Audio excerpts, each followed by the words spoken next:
Hi viewers, I'm here with you at Tech Time. Canada is a beautiful country, it's full of opportunity and we need representation. We need young blood to come and speak what we need and what we can do better in the society and how we can contribute to this beautiful world which give us tremendous chances to see around and work around. This is always the rule that what you get, you give it back. So we get betterment, we get better future, so we have to contribute. Today I have a very young, full of life and a beautiful person with me who is nominated for Liberals candidate, Ikra. Welcome to our show. Thank you very much. Thanks for having me. Thank you, Ikra, for coming here and letting our viewers know that this country offers everything to the people who want to participate and who want to play their role positively into the system. So today I would like our viewers to know about your journey to Canada.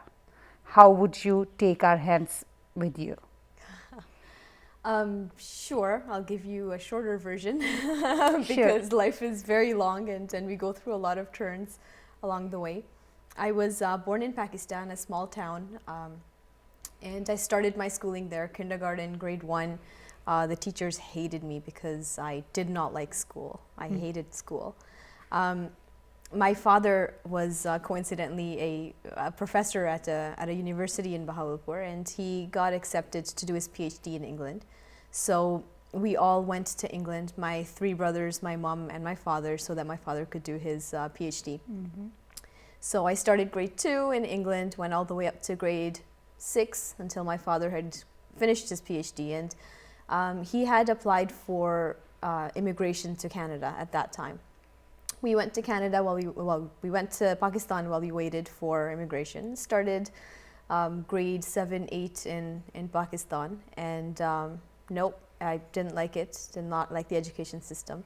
Where I'd shone in England, Pakistan's education system was just not for me, and I think my brothers felt the same way. So at that time, my father had also gotten his immigration to come to Canada, so we decided to make that journey. When we came here, it was a bit of a culture shock, I must say. We were kids. We started school. I know that we didn't unpack our bags for a good couple of months before we really settled in and started our lives here. It's been a very tough journey. My father, although he was a professor and a PhD, which he obtained from England, was unable to find work in Canada, and that was because his degree was not recognized and he didn't have any Canadian experience to be able to get him hired. So we went into business. My mother, who's a remarkable woman, and my father, my older brother, the 3 of them worked day and night so that we could survive as a family. And slow and steady, we went into business, and now I thank God we're very successful in what we do. So I've since then obtained an undergraduate degree from York University. I've obtained my JD, and will be called to the bar in 20 days. So we've really been everywhere in Canada. We've seen from how the lower class lives, how the middle class lives, and you see that everybody lives basically the same, that we all have one identity, and that's the Canadian identity. It's a good feeling. It's a very well said thing that when we move around, when we integrate in the society, then we realize that how similar we are, regardless the differences of our growth, our backgrounds. We are human beings first. So what were the main reasons you would say which led you towards the politics, not anything else? Because usually people want to be doctor, engineer, artist, singer, musician, and nowadays it's very trendy to be somebody who is related to who is very active, goes to media. So what were your reasons to pick such a difficult thing for yourself? Well, a very well-known philosopher once said, man is a political animal. Yes. And I think that politics, it's all about community service. There are different types of efforts that we do. There's the humanitarian efforts, where you go and volunteer your time at a food bank. You do a lot of social work, help other people at the grassroots level. I've been very, very fascinated throughout my life with good governance. What does it mean? When we look at Canada, we see a majority that's made up of minorities, basically. Everybody here in some time in their history have migrated to Canada. And everybody has a different background. We have, complementary, sometimes conflicting interests with each other.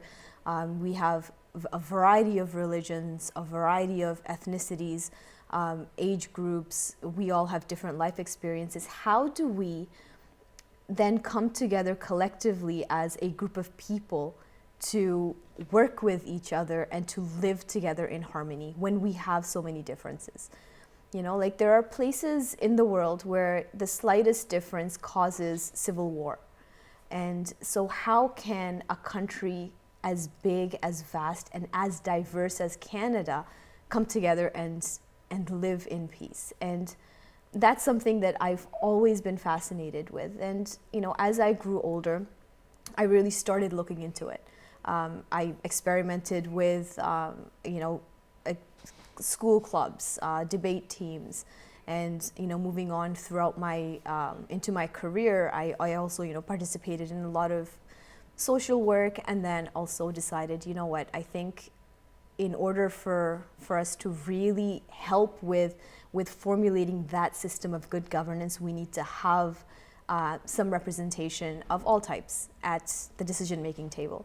And that was when I really felt that maybe politics is for me. I always say that there is not any problem in this world which cannot be resolved by talk. There should be open talk, and it is always beautiful to see the difference of opinion that provokes and motivates your mind towards the directions which can be tremendously, exploringly, beautifully bringing you to the path which can be a better world for all of us. For that matter, I really thank you to choosing that kind of a thing, because I share the similar feeling with you. As you said, that the diversity in Canada makes us think that how, and especially when we have different backgrounds, which is the contrast world, then it makes you think that how contrast can be handled, and then we learn that yes, it can be handled. It can be a very peaceful living with your differences, but simultaneously as human group which have similar ideas regardless of their background. This is the beauty of Canada. So now I would like our viewers to know that why, as a political career, you went into Liberal Party. Why not any other party? I am a strong believer of the Charter of Rights and Freedoms. I think that plays very well with, and it's one of the main reasons why we can live as a country, being so different from everybody else, why we can live in harmony, and it's because of our Charter of Rights and Freedoms. The Liberal Party has always been a champion of that, and in fact, it was a Liberal that introduced it into Canada in the first place. Being in the legal field, I see a lot of cases, involving the Charter, and it's always fascinated me. And I think ultimately, what the Charter of Rights and Freedoms says, and what the reason why I am a Liberal, is because of the fundamental belief in equality of opportunity. Regardless of what my skin color is, regardless of what my gender is, regardless of what my religion is, we should all be accorded an equality of opportunity. That does not mean, giving or proponing one person and keeping another back. It just means that everybody should be afforded the same opportunities.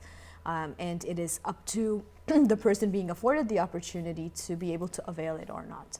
And that is why I picked the Liberal Party, because I find that that's a party that has that fundamental belief. Canada is no doubt very big-hearted, very welcoming country.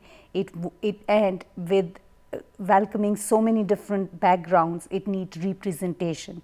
It gives opportunities to the people to understand, and that is how we basically deep-root it into our system, and we make our living better when we participate into it and when we learn to listen to each other regardless of our differences.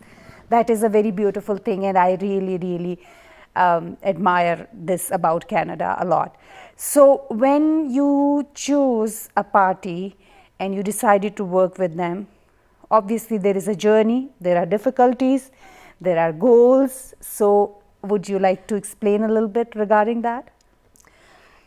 Well, any journey worth traveling. If there's no struggle, then it's not a real journey. I think the struggle and the lessons that we learn along the way make our lives meaningful.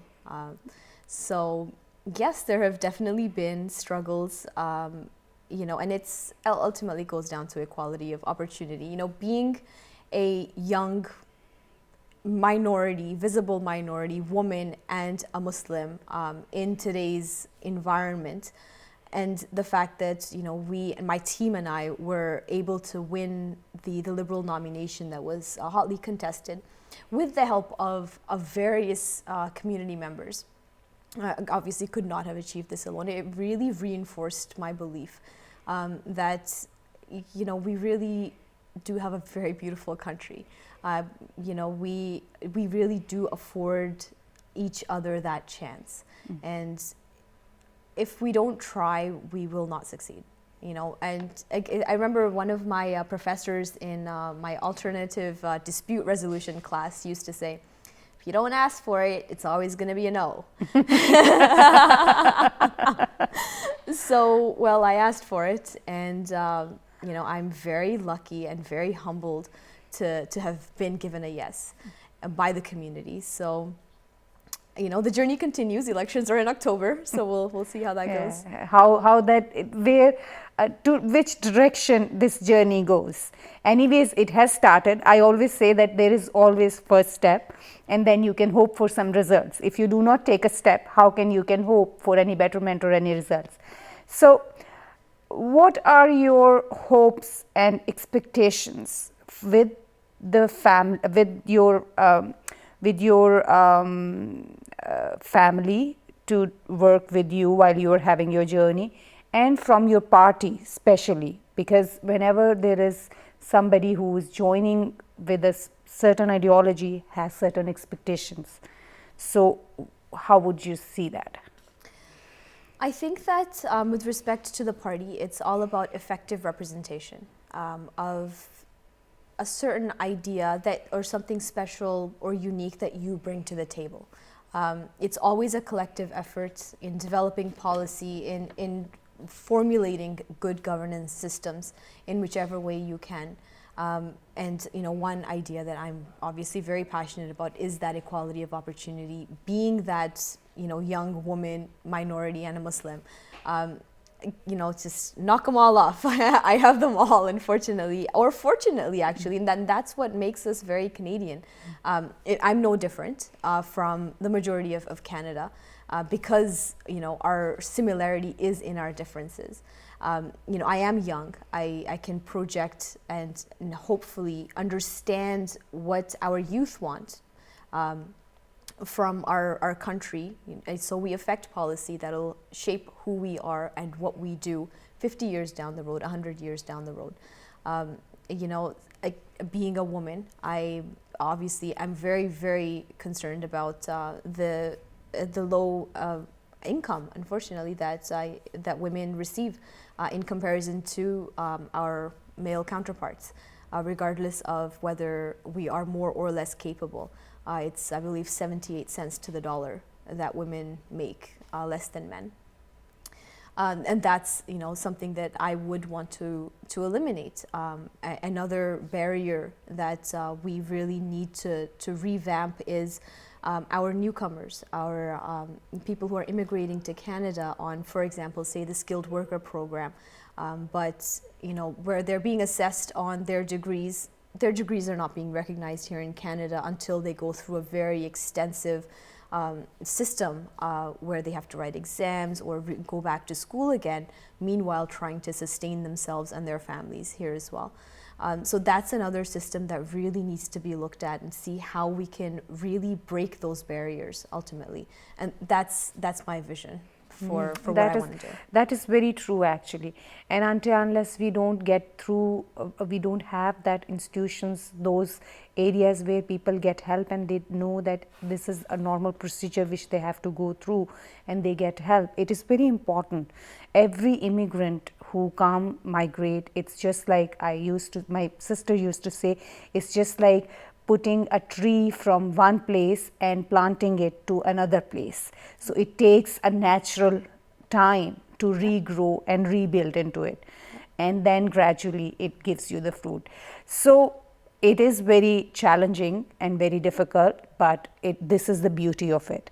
So who are the inspirational people in your life of each and every step you have taken, because you have taken a lot of different steps in your life. So who inspired you? I have to say that my family as a unit, I have no words. That's how amazing my family is. My father, who's been ultimately the vision behind our business, coming to Canada in the first place. My father he was born and grew up in a very, very remote village in Pakistan, which didn't even have electricity. He was able to transport himself from that village to England to Canada with obtaining the highest level of education. That in and of itself is so inspiring to me. How do you do that? How do you think beyond the walls that you live and go and travel? And not only that, he's so supportive of my career choice, knowing it's not exactly the career choice that a woman, especially of my persuasion, makes. And he has been. I remember when I graduated from my undergraduate degree from York University, he said to me, "Iqra, I see you going into politics someday. Make it happen for me." That is a true visionary. How did he know that this was something that I wanted to do or would end up doing? And I think that his subtle support, his shoulder has always guided me towards a certain path, and I really appreciate it. He's so supportive. My mom is, she's a star. She is, I think, the backbone of the family, where she's the drill sergeant that makes us all get together and do our things. She's tireless in the effort that she's put in for our family, the sacrifices that she's made. And my three brothers, they're all taller than I am, and they're literally like my heroes. They're always there. And having grown up in that secure and very loving environment, when you go out into the world, you feel more confident. You feel that, we have that support. We can do more. We can be more, and we can try to move that to our community and then to our city, to our country. I think that change always comes from the grassroots level, and that's basically what we've done as a family. So who do you vision and who do you see as ideal in your party, especially when you go and you see and you say, okay, this is where I see myself. This is the person who I vision myself after 5 years, after 10 years, or this person has in the party the most strong opinion, and not only opinion, this is the person who is the reason for me to be into the party. This may sound very cliche, but the current leader of the Liberal Party, Justin Trudeau, I think when I first met him, he was in the middle of his leadership race, and he was very young and very passionate and very human. When I found, in my very brief conversation with him, he seemed like a very genuine person. And having seen him grow from that number of years ago to the person that he's become now, I see him become more polished. He lives, or is living under the shadow of a very, very great man, Pierre Trudeau, who was loved and hated. Face the facts. And him having to distinguish himself from his father, and make that own identity for himself. And I think that he's a very, very brave person for doing what he's doing, and I think that he will take us very, very far with the vision that he has. And so yes, I think that he's the most inspirational person in the party for me. Viewers, as you see and you have heard, Ikra, that how big Canada is and how diverse it is, but still it gives a lot of opportunities if you stand out and you speak that yes, I have something to contribute, I can tell you something which can resolve and bring out the solutions for our diverse multicultural system. Canada stands out into the whole world as the champion, as the leader of holding multiculturalism with its own beauty. Contrast itself has a beauty in it. Nature has its contrast, but it is holding beautifully together this whole world. That's why we are breathing, that's why we are living. We need young people to come up, because this is the age where we need young blood to come and resolve the issues we are having. The more diverse, the more multicultural we become, the more complex the society is. And we should learn to resolve the issues by coming up on the table and telling, this is my problem. Just like in a house, when you have a problem, you come and talk to the holder, the main head of the house, and they resolve your problems. With these words, I hope you will enjoy this episode. You will know a little bit that everybody who moves from one place to another has a journey regardless. And we are all human beings first, then anything else. We just need to break in and see each other closely as human beings, and do not try to put barriers against each other regardless. With these words, you take care, and we will see each other.